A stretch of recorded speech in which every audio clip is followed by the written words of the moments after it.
Rock city AG சபை வழங்கும்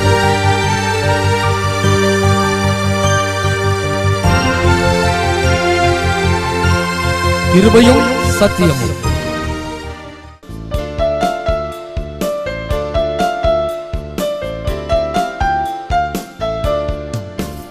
ஒரு குறைவில்லாமல் காத்து வந்தீரே, கோடி ஸ்தோத்திரமே. என்னை அதிசயமாக நடத்தி வந்தீரே, 1000 ஸ்தோத்திரமே, 10,000 ஸ்தோத்திரமே. ஒரு குறைவில்லாமல் காத்து வந்தீரே, கோடி ஸ்தோத்திரமே. என்னை அதிசயமாக நடத்தி வந்தீரே, 1000 ஸ்தோத்திரமே, 10,000 ஸ்தோத்திரமே. ஆருயிரே, ஆறுதலே, ஆயுளெல்லாம் காப்பவர். கரங்களை தட்டி பாடி கர்த்தரை மகிமைப்படுத்துவோம்.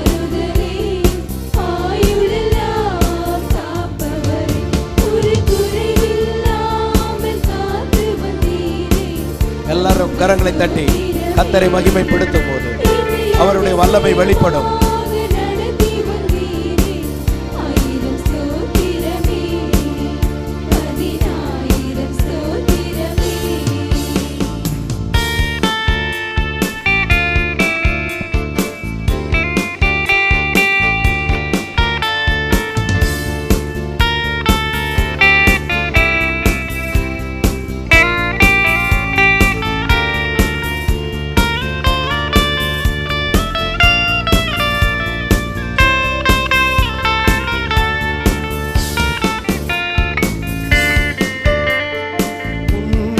சென்றீரே, பயணத்தை காத்தீரே.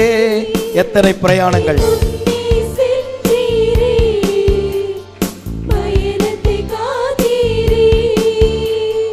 மகிமையால் மூடிக்கொண்டீரே, எங்கள் குடும்பத்தை காத்து வந்தீரே.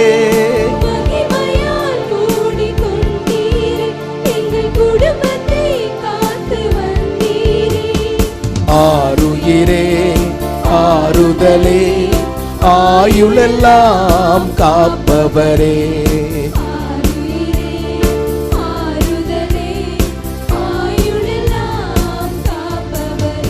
ஒரு குறைவில்லாமல் காத்து வந்தீரே, கோடி ஸ்தோத்திரமே. என்னை அதிசயமாக நடத்தி வந்தீரே, 1000 ஸ்தோத்திரமே, 10,000 ஸ்தோத்திரமே. வருஷத்தை நன்மையால் முடிசூட்டினார். அதன் பாதைகள் எல்லாம் ஒவ்வொரு நாளும், ஒவ்வொரு வாரமும், ஒவ்வொரு மாதமும் நெய்யாய் பொழிந்தார். பாதைகளை நீக்கினார், மகிழ்ச்சியை தந்தார். நன்றி நிறைந்த உள்ளத்தோடு கர்த்தரை பாடுவோம்.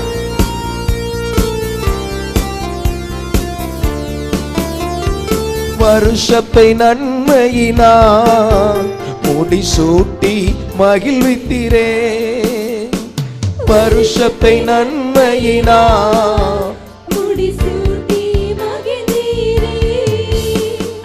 பாதைகள் நெய்யாய் பொழிந்தீரே, எல்லா பாதைகள் நீக்கி மகிழ்ந்தீரே.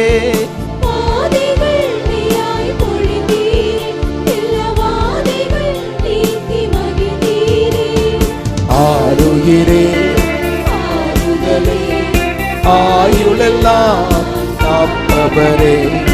ஆருயிரே, ஆறுதலே, ஆயுளெல்லாம் காப்பவரே. ஒரு குறைவில்லாமல் காத்து வந்தீரே, கோடி ஸ்தோத்திரமே. என்னை அதிசயமாக நடத்தி வந்தீரே, 1000 ஸ்தோத்திரமே, 10,000 ஸ்தோத்திரமே.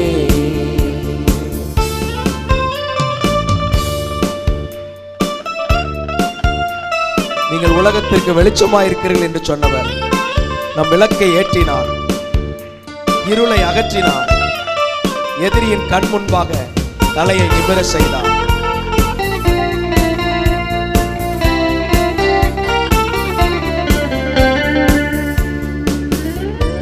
விளக்கை ஏற்றினீரே, என் இருளை அகற்றினீரே.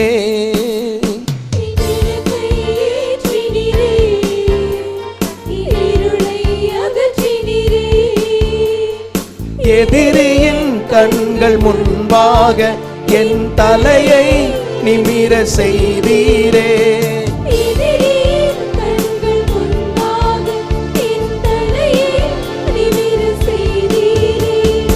ஆருயிரே ஆறுதலே ஆயுளெல்லாம் காப்பவரே, ஆருயிரே ஆறுதலே ஆயுளெல்லாம் காப்பவரே, ஒரு குறைவில்லாமல் காத்து வந்தீரே, கொடி ஸ்தோத்திரமே.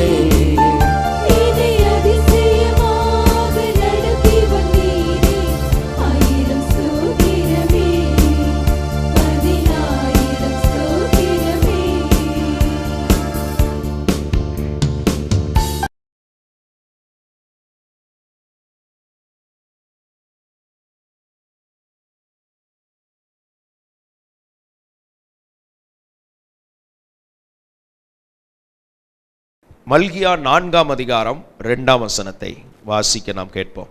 ஆனாலும் என் நாமத்திற்கு பயந்திருக்கிற உங்கள் மேல் நீதியின் சூரியன் உதிக்கும், அதன் செட்டைகளின் கீழ் ஆரோக்கியம் இருக்கும். நீங்கள் வெளியே புறப்பட்டு போய் கொழுத்த கன்றுகளைப் போல் வளருவீர்கள். இந்த வசனத்தை தான் நம்ம இதுவரைக்கும் பார்த்து கொண்டிருக்கிறோம். ஆனால் பார்த்ததே பார்க்கல, புதிய வெளிச்சங்களை பார்த்து கொண்டிருக்கிறோம். என் நாமத்திற்கு பயந்திருக்கிற உங்கள் மேல் நீதியின் சூரியன் உதிக்கும். இந்த சூரியன் உதிப்பதை தான் அப்படின்னா என்ன, அந்த ஒரு கேள்வியில தான் அப்படின்னா என்னென்ன நடக்கும் என்பதை நாம் ஆராய்ந்து கொண்டிருக்கிறோம். ஏசாயா 63ஆம் வசனமா, உதிக்கிற உன் ஒளியினிடத்திற்கு ராஜாக்கள் நடந்து வருவார்கள். ஸ்தோத்திரம். இன்னைக்கு குறிப்பு என்ன தெரியுமா? வருவார்கள்ங்கிறதான் குறிப்பு. உதிச்சா வருவாங்க. பக்கத்தில் சொல்லுங்க, உதிச்சா வருவாங்க. கர்த்தர் உதிச்சா எல்லாரும் வருவாங்க. இனி எல்லாம் உங்களை தேடி ஜனங்கள் வரப்போகிறார்கள். இனி ஜனங்கள் சபையை தேடி வரப்போகிறார்கள். நாம் போய் அலைந்து திரிந்த காலங்கள்லாம் மாறி இனி ஜனங்கள் நம்மை தேடி வரப்போகிறார்கள். உங்களை தேடி ஜனங்கள் வருவாங்க. ஏன் வர்றாங்கன்னா, உங்கள்கிட்ட ஒரு ஒளி உதிக்கிறதுனால, நீங்கள் ஜெபம் பண்ணும்போது அங்கே விடுதலை கிடைக்கிறது, அதனால வருவாங்க. நீங்கள் ஆலோசனை சொல்லும் போது அவங்க சிக்கல் இருந்து வெளியில வராங்க, அதனால வருவாங்க. உங்க கஷ்டங்கள் மாறுகிறது. அல்லேலூயா. உங்களை பார்க்கும்போது அவங்க வாழ்க்கையில ஒரு மாற்றம் வருகிறது, வருவார்கள். ஸ்தோத்திரம். வெளிச்சம் உதிச்சா என்ன நடக்கும்? மத்தேயு 2:1 பாருங்க. சாஸ்திரிகள் வந்து, இயேசுவினிடத்தில் யார் வந்தார்கள்? சாஸ்திரிகள் வந்து, ஸ்தோத்திரம், இயேசு பிறந்திருக்கிறாரே எங்கே என்று கேள்விப்பட்டு பணிந்து கொள்ள வந்தார்கள். சாஸ்திரிகள், பெரிய பெரிய ஞானிகள் வருவார்கள். ராஜாக்கள் வருவார்ன்னு இருக்கா? இந்த ஞானிகள்லாம் தேடி வராங்க. அநேகர் ஞானிகள், அவங்க ஞானத்திற்கும் அப்பாற்பட்ட ஒளி, அவர்களுடைய திறமைகளுக்கும் அப்பாற்பட்ட ஒளி, அநேகர் வருவார்கள். ஸ்தோத்திரம். சாலமோனுக்கு இருந்த ஞானத்தை பார்த்து சீபா தேசத்து ராஜஸ்திரி வருகிறாள், ஞானத்தை பார்க்க வருகிறாள். ஆண்டவருடைய ஒளி, அறிவாகிய ஒளி, ஞான ஒளி உதிக்கும். அதற்காக அநேகர் வருவார்கள். எத்தனை பேர் நம்புறீங்க? ஸ்தோத்திரம். மத்தேயு 8ஆம் அதிகாரம் 2ஆம் வசனத்தில் சொல்லப்பட்டிருக்குது, குஷ்டரோகி வந்து பணிந்து கொண்டு, ஆண்டவரே உமக்கு சித்தமானால் என்னை சுத்தமாக்க உம்மால் ஆகும். அப்போ குஷ்டரோகிகள் வராங்க. ஏன்னா அவன் குஷ்டம் தீர்க்க மருத்துவம் இல்லை, அவன் குஷ்டம் தீர வழி இல்லை. இன்றைக்கு வருகிறார்கள், ஆண்டவரே எனக்கு உதவி செய்யும். இங்கே வந்து சுகத்தை பெற்றுக்கொள்வார்கள். இயேசு இன்றும் ஜீவிக்கிறார். ஒரு அல்லேலூயா சொல்லுங்க. ஸ்தோத்திரம். ஒளியின் இடத்திற்கு வருவார்கள். உங்கள்கிட்ட ஒளி இருந்துச்சுன்னா வருவாங்க. நம்ம மகிமைக்குள்ளே இருக்கணும், பிரசன்னத்துக்குள்ளே இருக்கணும், ஆவியில் விடுதலை இருக்கணும், மனக்குழப்பத்துக்குள்ளே வாழக்கூடாது, பரிசுத்தாவின் நிறைவில் வாழணும். ஜனங்கள் வரும்போது விடுவிக்கப்படுவார்கள். விசுவாசிக்கிறீங்களா? ஜனங்கள் வரும்போது ஆசீர்வதிக்கப்படுவார்கள். குஷ்டரோகங்கள் நீங்கும், வியாதிகள் சுகமாகும். எனவே வருவார்கள். ஸ்தோத்திரம். மத்தேயு 8ஆம் அதிகாரம் 5ஆம் வசனத்திலே சொல்லப்பட்டிருக்கிறது, இயேசு கப்பர்நகூமில் பிரவேசித்த போது 100க்கு அதிபதி ஒருவன் அவரிடத்தில் வந்து, ஆண்டவரே என் வேலைக்காரன் வீட்டிலே திமிர்வாதமாய் கிடக்கிறான். சில வேலைக்காரன் பிடிவாதமா இருப்பான், இவன் திமிர்வாதமா இருக்கிறான். ஆண்டவரே வந்து இருக்கிறான். வேலைக்காரனுக்காக பரிதவிக்கிற 100க்கு அதிபதி. 100 பேர் இருக்காங்க, மீதி 99 வச்சு கதையை முடிக்கலான்னு நினைக்கல. ஒரு ஆளுக்காக அக்கறை காமிக்கிறான். நீங்களும் நானும் ஒரு ஆளுக்காக அக்கறை காண்பிக்கணும். 99 ஆடு தொழுவத்தில் இருந்தாலும் காணாம போன ஒரு ஆட்டின் மேல் கவனம் செலுத்தக்கூடிய சிந்தை நமக்கு வேண்டும். ஸ்தோத்திரம். 100க்கு அதிபதி வந்து திமிர்வாதமாய் கொடிய வேதனைப்படுகிறான். இயேசு அற்புதம் செய்கிறார். அப்போ ஸ்தோத்திரம். 100க்கு அதிபதி பெரிய ஆட்கள் தானே. 100 பேருக்கு வேலை கொடுக்குற ஆள் இருந்தா பெரிய ஆள் தானே. ஒரு கம்பெனி முதலாளி மாதிரி வர்றார். இன்றைக்கு கர்த்தர் அப்படி அநேக காரியங்களை செய்ய வல்லவராய் இருக்கிறார். 8ஆம் அதிகாரம் 19ஆம் வசனத்தை வேதபாரகர் வந்து போதகரே நீர் எங்கே போனாலும் உம்மை பின்பற்றுவேன். ஸ்தோத்திரம். சிலர் வந்து ரொம்ப இப்படியும் வருவாங்க, ஏற்கனவே வேத அறிவில் தேர்ந்த ஆட்கள். அவர்களெல்லாம் வந்துச்சு, போதகரே எங்கே போனாலும் உம்மை பின்பற்றுவேன். இயேசு சொல்றார். ஸ்தோத்திரம். அடுத்த வசனத்தில் பாருங்க. அதற்கு இயேசு, நரிகளுக்கு குழிகளும் ஆகாயத்து பறவைகளுக்கு கூடுகளும் உண்டு, மனுஷகுமாரனுக்கோ தலை சாய்க்க இடமில்லை. பிஸி ஷெட்யூல்ல இருந்திருக்கிறார். சிலருக்கு பாருங்க எப்பவுமே தலை சாஞ்சி தான் இருக்கும். அல்லேலூயா. இயேசுவை போல வாழணும். இயேசுநாதர் சொல்றார், நரிக்கு குழி உண்டு. அது கொஞ்சம் அங்கங்க போய் நரித்தனம் பண்ணாலும் குழியில போய் உட்கார்ந்துக்கிடும். ஆகாயத்து பறவைகளுக்கு கூடு உண்டு. பறவைகளா கூடு இருக்குப்பா.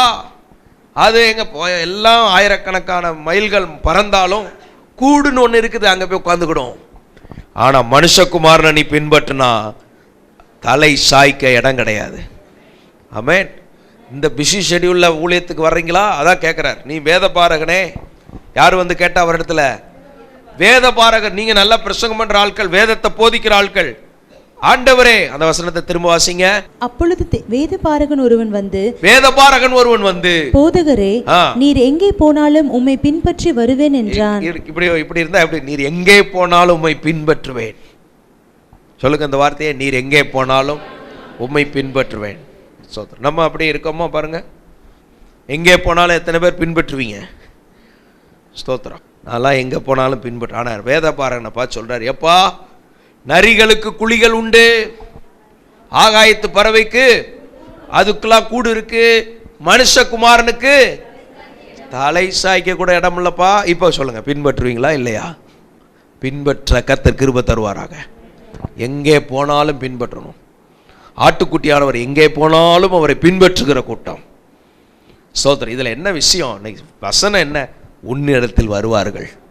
ஆட்களுக்கு இருக்கிற ஆர்வத்தை பாருங்க. உம்மை எங்கே போனாலும் பின்பற்றுவேன். ரூத்து, நீர் எங்கே போனாலும், நீர் மரிக்கிற இடத்துல நான் மரிப்பேன். உம்முடைய தேவன் என்னுடைய தேவன், உம்முடைய ஜனம் என்னுடைய ஜனம். பின்பற்றினாலே. ஒருவன் என்னை பின்பற்ற மனதாயிருந்தால் தன்னை தான் வெறுக்கணும், சுயத்துக்கு சாகணும். சத்தமா சொல்லுங்க, சுயத்துக்கு சாகணும். சுயத்துக்கு சாகிறதுனா என்ன? உங்களை ஏதாவது டச் பண்ணிட்டோன்னு வைங்களேன், வந்துடும். எல்லாம் அப்படி வந்துடும், வேற ஒரு ஆளாக மாறிடுவீங்க. சுயம் வந்து ரூபம் எடுக்கும். தேவன் வந்து மனுஷ ரூபம் எடுத்தார் பார்த்தீங்களா? பரிசுத்த ஆவியானவர் புறா ரூபம் எடுத்தாரா? இதில் சுய ரூபம் எடுக்கும் பாருங்க. அது வந்து வேற வேற ரூபம்லாம் எடுத்து ஆடும் பாருங்க, பயங்கரமா. அதான் சுயத்துக்கு செத்தாதான். ஒன்று நம்மளை சொல்லும்போது சுயம் செத்த ஆள். அல்லேலூயா. செத்தாள் உதாரணம் கேட்டிருக்கீங்களா? பையன் சைக்கிள் ஓட்டிட்டு போயிட்டு இருந்தானா, அங்கே சவ ஊர்வலம் வந்திருக்கு. தாத்தா மேலே கொண்டு வண்டியை விட்டுட்டான். எல்லாம் பிரேதம் கீழே விழுந்துருச்சு. அவன் அடிக்கிறவன், டேய் அறிவு இல்லையாடா, டேய் இந்த பக்கம் ஏன்டா வந்தா, நீ ஏன்டா சத்தம் போட்டுடும். இவன் சட்டைக்கார பையன், ஏங்க விழுந்தவரே அமைதியாக இருக்காரு, நீங்கள் என்னங்க எல்லாம் சண்டை போட்டுட்டு? சுயத்துக்கு செத்தவர். ஒரு அலையிலே சொல்லுங்க. ஆமாம், சுயம் வருதில்ல, எல்லாருக்கும் வருது. ஆனால் கொஞ்சம் அதை கொல்லணும், சுயத்துக்கு சாகணும். சல்லுன்னு வந்துடுது. கணவன் ஒன்று சொன்னால் மனைவிக்கு வந்துடுது, மனைவி ஒன்று சொன்னால் கணவனுக்கு வந்துடுது, பாஸ்டர் ஒன்று சொன்னால் விசுவாசிக்கு வந்துடுது. சோத்திரம். அந்த ஆட்டம் நிற்கிறதுக்கே 15 நாள் 20 நாள் ஆகுது சில சுயம்லாம் சாகிறதுக்கு. அப்புறம் சுயத்துக்கு சாகிறதுனா அப்போஸ்தலரில் பாருங்கள் 26ஆம் அதிகாரம் 17ஆம் வசனத்தில், உன் சுய ஜனத்தாரிடத்தினின்றும் அந்நிய ஜனத்தாரிடத்தினின்றும் உன்னை விடுதலையாக்கி. அப்ப சுய ஜனங்கள் கையில இருந்து விடுதலை. சில நேரம் நம்ம எங்க சிக்கி கிடப்போம்? இந்த மீன் பிடிக்கிறத பார்ப்பீங்களா, வலையை போட்டுருவாங்க, அப்படியே வலைக்குள்ள வந்து மாட்டிக்கிடும். இது மாதிரி நம்ம சுய ஜனங்களுக்குள்ள சிக்கி கிடப்போம். எல்லாம் நம்ம லைஃப்ல உள்ள பிரச்சனை. நம்ம சிக்கி நம்முடைய பவரை, where we lose our power, நாம் எங்கே நம்முடைய பவர் வல்லமை இழக்கிறோம்? சுய ஜனங்களுக்குள்ள நம்ம வலை மாதிரி சிக்கி கிடப்போம். அங்கங்கே நம்ம பவர்லாம் லீக்கேஜ் ஆகிட்டே இருக்கும். We are wasting our power. நல்ல ஜோமுனி கிருபை பெற்று சொந்த ஜன வலைகளை சிக்கி கிடப்போம். ஆனால் ஆண்டவர் சொல்கிறார், அதுலேருந்து உன்னை விடுதலையாக்கி. ஆமாம், அவங்க எல்லாம் ப்ரோக்ராம் போட்டு உங்களை அமுக்கிடுவாங்க. உங்கள்கிட்ட இருக்கிற தேவ திட்டத்திலேருந்து திசை திருப்பிடுவாங்க. அதனால தான் ஆண்டவர் சொல்ற, நீ உன் இனத்தை விடு, தகப்பன் வீட்டை மறந்து விடு, எகிப்து தேசத்தை விடு, சொந்த தேசத்தை விடு. அப்போ இதெல்லாம் நம்மளை முன்னுக்கு போக விடாமல் இழுக்கிற வலைகள். இதிலிருந்து கவனமாக இருக்கும். நல்ல பரிசுத்தாவியின் வெளிச்சத்திலே போகணும். நாம் வேறு பிரிக்கப்பட்டவர்கள், நாம் வித்தியாசமானவர்கள், நம்ம அவங்களுக்கு ஒளியாக தான் இருக்கணும். ஸ்தோத்திரம். அந்நிய நுகத்தில் பிணைக்கப்படாதிருங்கள். இன்னைக்கு வார்த்தை என்ன? உன்னிடத்தில் வருவார்கள். ஒரு அல்லேலூயா சொல்லுங்க. ஒளினா என்னன்னு பார்த்தோம். இந்த ஒளியினிடத்திற்கு வருவார்கள். they will come, அவர்கள் வருவார்கள். கர்த்தர் உங்களிட்ட வர வைப்பார். ஒரு வசனம் இருக்கு, நீங்கள் அவரிடத்தில் போகாமல் அவர்களை உங்களிடத்தில் வர பண்ணுவேன். நம்ம மேல கர்த்தருடைய மகிமை கூட கூட. ஸ்தோத்திரம். நம்ம இடத்தில் ஜனங்கள் வருவார்கள். ஹல்லேலூயா. நம்ம மேல மகிமை கூட கூட நம்ம மேல இருக்கிற கிருபைக்காக வருவாங்க.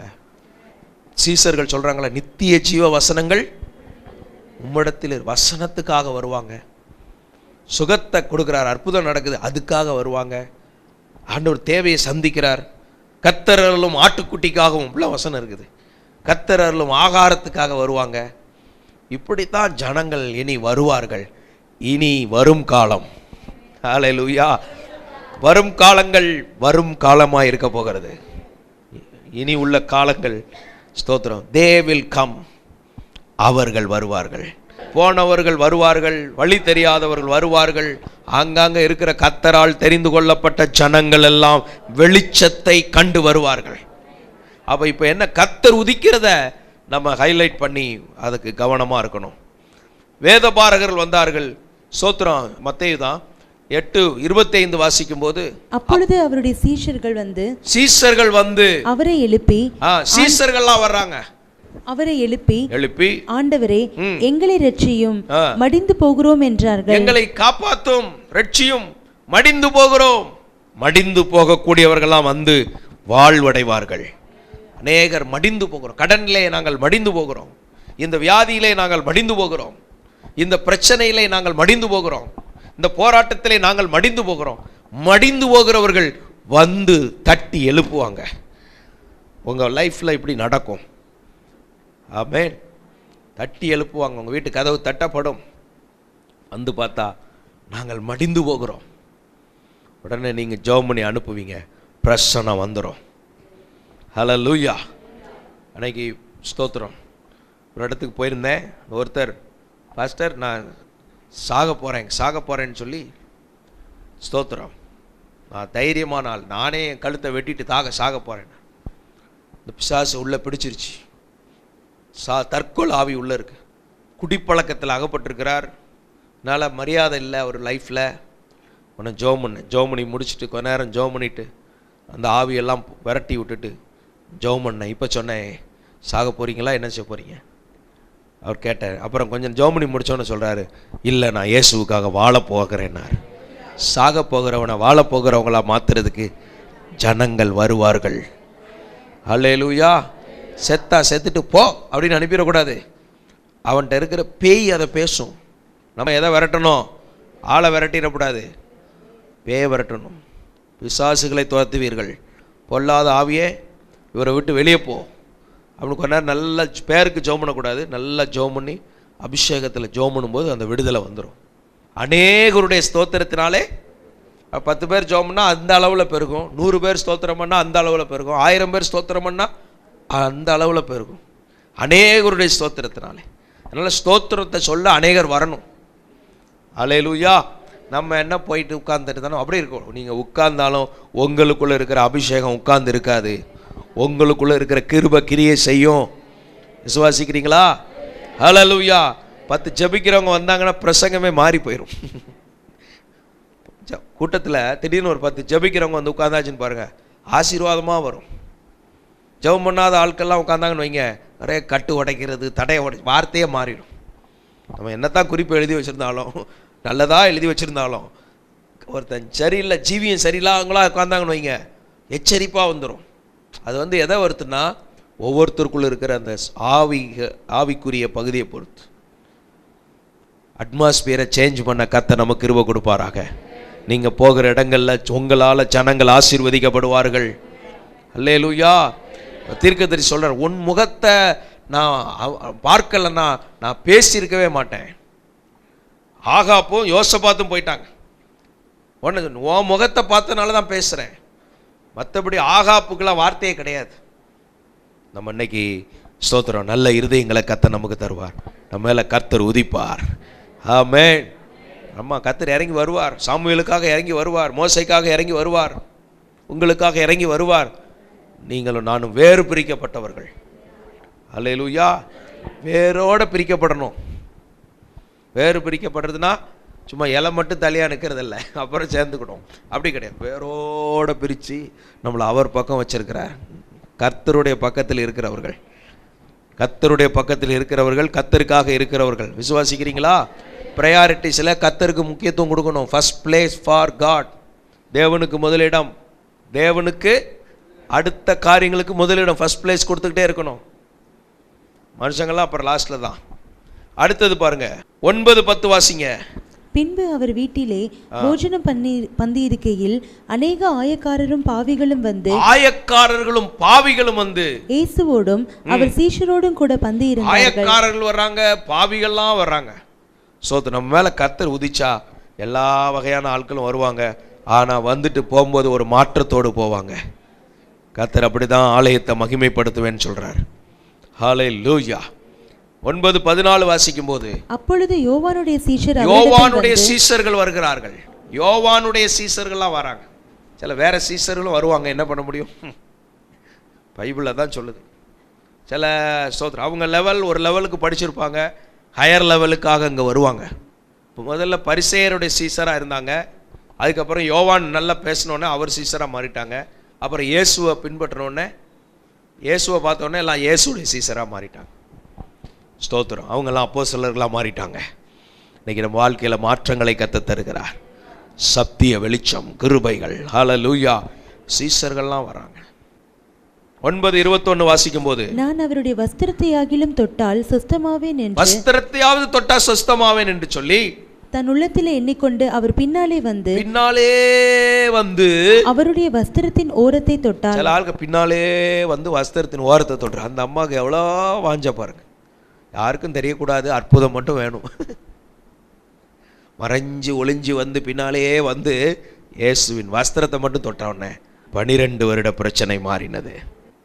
தொடரும் பிரச்சனைகள், தொண்டு தொட்டு வந்து கொண்டிருக்கிற பிரச்சனைகள் பின்னாலே வந்து ஃபாலோ பண்ணி வந்து இயேசுவின் வல்லமையை தொடுவார்கள். உதிக்கிற ஒளி. ஹல்லேலூயா. இப்படிப்பட்ட மகிமையை கர்த்தர் நம்மேல விளங்க பண்ண வல்லவராய் இருக்கிறார். மறுரூபத்தை தர வல்லவராய் இருக்கிறார். உங்களை கர்த்தர் ஆசீர்வதிக்க போதுமானவராய் இருக்கிறார். 15:22 அப்பொழுது அந்த திசையில் குடியிருக்கிற கானானிய ஸ்திரீ எப்படி இருந்திருக்கும்? ஸ்தோத்திரம். நீக்கிறோ அம்மா வந்திருக்கு. அது தலை சீவனாலும் ஒரு மாதிரி தான் இருக்கும். இயேசுவின் இடத்துல வந்து, தாவீதின் குமாரனே எனக்கு இறங்கும், என் மகள் பிசாசினால் கொடிய வேதனைப்படுகிறார் என்று சொல்லி கூப்பிட்டார். அப்போ ஸ்தோத்திரம். சில மகள்கள் கொஞ்சம் கொடிய வேதனைப்படுற மாதிரி இருக்கு. அப்போ தாய் வந்து நிற்கணும். தாய் கேட்கும்போது கர்த்தர் அங்கே அற்புதம் செய்கிறார். பிசாசினால் கொடிய வேதனைப்படுகிறாள். அடுத்த வசனம் வாசிக்கும் போது 23, அவளுக்கு பிரதியுத்தரமாக அவர் ஒரு வார்த்தையும் சொல்லவில்லை. சில கேள்விக்கெல்லாம் அவர் பதில் கொடுக்க மாட்டார். ஒரு வார்த்தையும் சொல்லவில்லை. உடனே சீசர்கள் சொன்னாங்க, அவளை அனுப்பி விடுங்க, பேஜாரா இருக்குது, அவளை அனுப்பிவிடும், தொந்தரவு பண்ணி கொண்டு இருக்கிறாள். தொடர்ந்து கூப்பிடுகிறாளே. அப்புறம் அதற்கு அவர் காணாமற் போன உடனே இயேசு சொல்லுகிறார், நான் இஸ்ரவேலருக்காக தான் அனுப்பப்பட்டேன். இயேசு வந்த நோக்கத்துல ஃபோக்கஸ்டா இருக்கிறார். எதற்காக நான் வந்தேன் என்பதுல கவனமா இருக்கிறாரு. சிலர் எல்லாத்திலையும் எல்லாத்திலையும் கொண்டு தலையை விட்டுருவாங்க. எதா சொன்னாலும் கொண்டு தனக்கு அடாததுல போய் தலையிடக்கூடாது. எதில் எவ்வளவு முக்கியத்துவம் கொடுக்கணுமோ அப்படி கொடுக்கணும். ஒரு வேலையை நார்மலாக செய்யலைன்னா அது அடுத்து மாறிடும். எப்படி அர்ஜென்ட் ஒர்க்காக மாறிடும். ஸ்தோத்திரம். ஒரு உதாரணம், கேஸ் அடுப்பு கொளுத்தணும், தீக்குச்சி தேவை. அது நார்மலாக வாங்கி வச்சிருக்கலாம். இல்லைன்னா பால் காய்க்கும் போது என்ன செய்யும், தேவைப்படும். அது அர்ஜென்ட் ஒர்க். கெஸ்ட் வந்திருப்பாங்க, அப்போ டீ கொடுக்கணும், இருக்காது. எமர்ஜென்சி ஒர்க்காக மாறிடும். நார்மல் ஒர்க்லேயே வேலையை முடிச்சிடணும். அல்லேலூயா.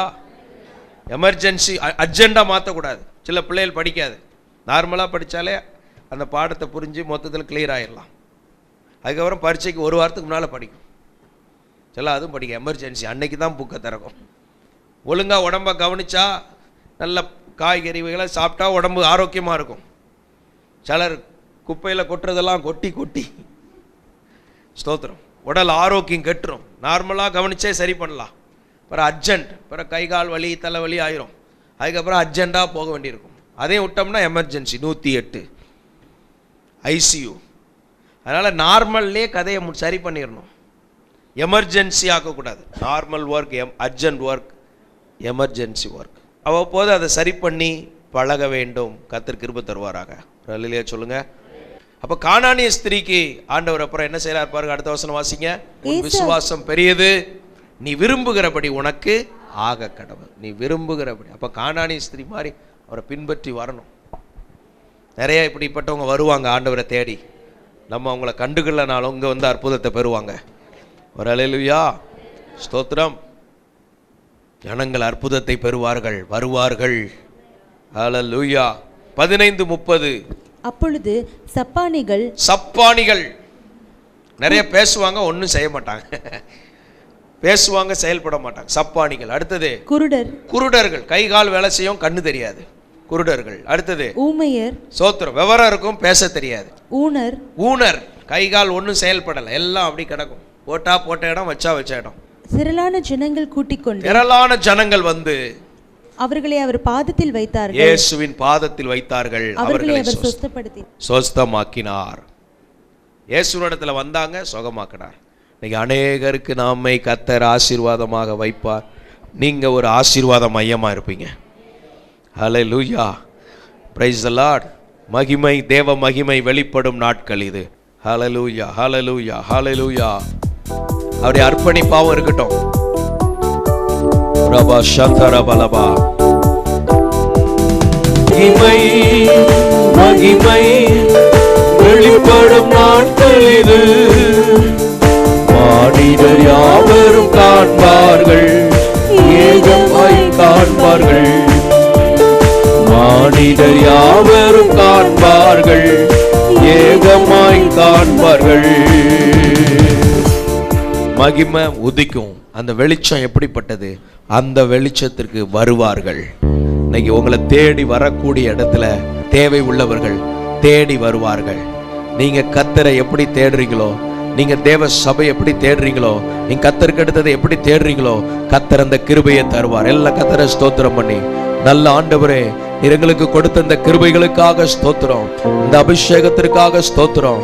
அநேகர் கர்த்தரை தேடி வரக்கூடிய அந்த கிருபைகளுக்காக ஸ்தோத்திரம். எல்லாரையும் ஆசீர்வதிங்க. உங்க நாமம் மகிமைப்படட்டும். அற்புதம் செய்யுங்க இயேசுவின் நாமத்தில் பிதாவே, ஆமென். எங்களது முகவரி ராக் சிட்டி ஏஜி சபை, AM பிளாசா மாடியில், சிதம்பரம் மகால் எதிரில், அண்ணா சிலை அருகில், மேலே Chintamani, Trichy 2. Rock city AG சபையில் நடைபெறும் ஞாயிறு ஆராதனைகள் காலை 5 மணிக்கு முதல் ஆராதனையும், 7 மணிக்கு 2ஆம் ஆராதனையும், 9 மணிக்கு 3ஆம் ஆராதனையும் மற்றும் ஆங்கில ஆராதனை 11 மணிக்கு நடைபெறுகிறது. மாலை 6:30 மணிக்கு மாலை ஆராதனையும் நடைபெறுகிறது.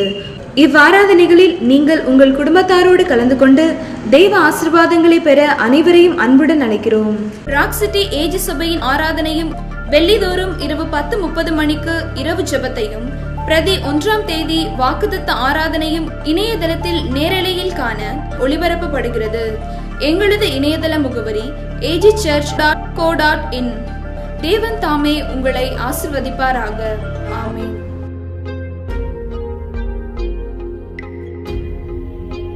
Rock City AG Church. Service timing: Sunday morning 5 a.m., 7 a.m., 9 a.m. and 11 a.m. Evening 6:30 p.m. Branch Church AG Blessing Center. Sunday morning service 9 a.m. near Ariyamangalam EB Office Street, Thidir Nagar Road. Our address: AM Plaza, number 8/1, second floor, opposite Sidambaram Mahal, Trichy 620002.